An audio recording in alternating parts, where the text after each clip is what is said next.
Alfred Waterhouse, born in Liverpool in 1830, was the son of wealthy mill owners. He spent much of his youth travelling throughout Europe, and he attended the École des Beaux-Arts in Paris.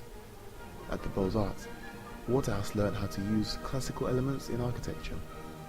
Beaux-Arts style is characterized by its formal planning and rich decoration.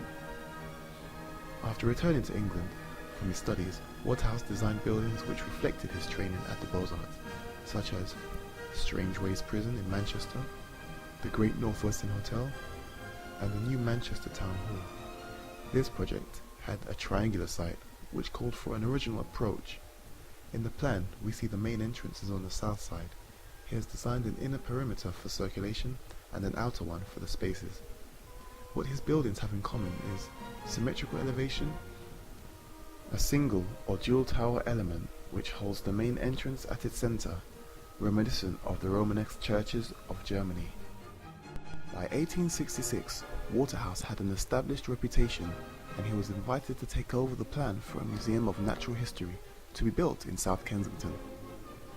The site surrounding the museum was already undergoing some construction and had been laid out to have a memorial to King Albert at the northernmost point, with the Museum of Natural History at the south. The existing plan for the museum was authored by Captain Folk, but Folk died before they could start construction. However, his plan followed similar design principles to Waterhouse's, so it was easy to develop. The building can be described as existing on an axis, much like the cruciform shown. Enclosures have been added each side and then subdivided to create gallery space.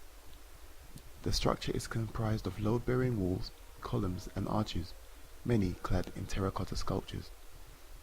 The arches provide structural support while simultaneously allowing people to pass through them. The building is designed so that all routes start and end in the Great Hall. Rather than creating extra circulation space, Waterhouse integrates circulation into the gallery spaces.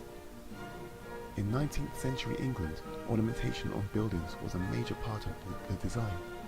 Waterhouse, however, wanted to express the function of his buildings with architectural forms. He designed more than 300 sculptures and reliefs to cover the museum, using terracotta, the material which the architectural theorist John Ruskin described as practically time-proof and indestructible. The Natural History Museum, more than a century old, still works so well, and even now has been added to with the Charles Darwin extension. Perhaps because the building knew its purpose, it has kept its original identity. It could be that Alfred Waterhouse has created a timeless architecture, and as a result, continues to live on through the Natural History Museum.